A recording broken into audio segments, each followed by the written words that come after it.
What's going on, guys? Welcome back to my channel. Aegis B here, and today I'm going to be doing a video on some of the reasons why I decided to go with the base model 11-inch iPad Pro over the fully spec'd out, really expensive 12.9-inch maxed out version. Before I do get into the video, I'm going to kindly ask you guys, if this is your first time here, make sure to subscribe down below. If it's not your first time here, welcome back. But I do a lot of topics on tech, specifically a lot of iPad videos in the past. So if you're into tech and you really enjoy my videos, then make sure to smash the subscribe button. Okay, let's get into the video. And the first reason why, reason number one, is because I don't need mini LED.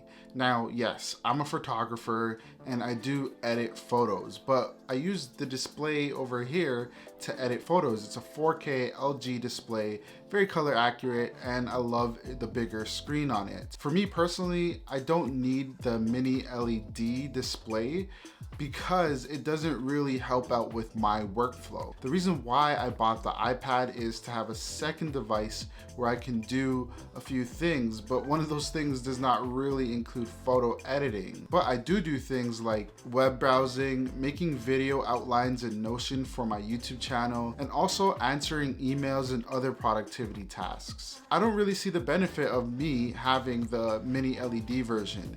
And of course, for people that watch a lot of content, watch a lot of YouTube, watch a lot of Netflix, you might want the best display out. However, for me personally, I've never looked at the 2020 iPad Pro, which has the exact same display, and thought, wow, this needs a better screen.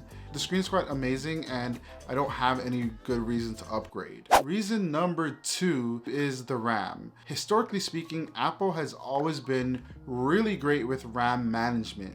For a lot of the iPads, they've been getting by just on 1 gigs of RAM, and that's because iPadOS or iOS is really optimized for using less specs if you're comparing it to Android. It is quite surprising that if you were to go up and buy the 1TB or 2TB version, you're gonna get 16 gigs of RAM. Personally speaking, for me, I don't need 16 gigs of RAM. It doesn't really work for my workflow. I mean, the M1 chip is very RAM efficient as well as in comparison to the older iPads, and I have proof. I use the M1 MacBook Air as my main editing computer. So every video that you've seen so far, or most of them, was edited on the M1 MacBook Air, and it cuts through the footage like nothing. Whether it's drone footage, 4K footage from my Sony camera, it doesn't really matter. It can kill it, and that has 8 gigs of RAM.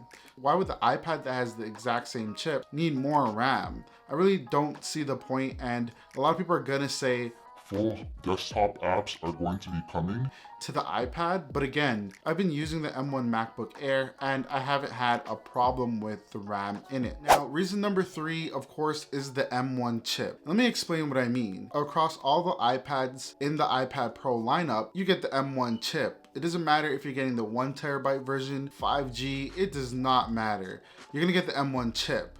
And for me personally, since I'm using the iPad to do productivity things, like I mentioned before, I'm buying it for the M1 chip and power. Now, of course, eventually they might move over to adding Final Cut to the iPad Pro, as I've already mentioned. I don't have to worry about missing out on all that power because the M1 chip is the exact same across all the devices. The fourth reason why is because it is too expensive. This is just my secondary device, as I mentioned.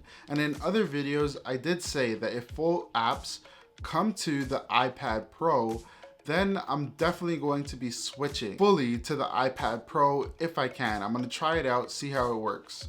But since this is my second device, I didn't think it made a lot of sense spending a lot of money on the iPad Pro. I don't know about you guys, but I don't got it like that. I'm not that rich. Buying this after buying the M1 Air doesn't really make sense for me. The top end iPad Pro runs at $2,399. That is pretty much twice the price that I paid for the MacBook Air. And then on top of that, if you were to add accessories such as the Apple Pencil or perhaps the Magic Keyboard and a good screen protector, you're looking at almost $3,000 for this thing. My MacBook Pro costs less than that, and it does literally the same thing that the iPad can do. Of course, different form factor, but you get the point. So of course, if I was to buy it and I was to fully max it out, I'm gonna have to donate a kidney in order to afford that. And the last reason why is that the display is too large for me, and it feels really weird in my hand.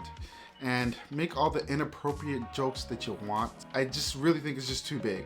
I have the 11-inch version and it works really well. I mean, I could quickly put it in my bag, I can keep it mobile, and I really think that that's the point of the iPad. It's to be a computer that you can use on the go.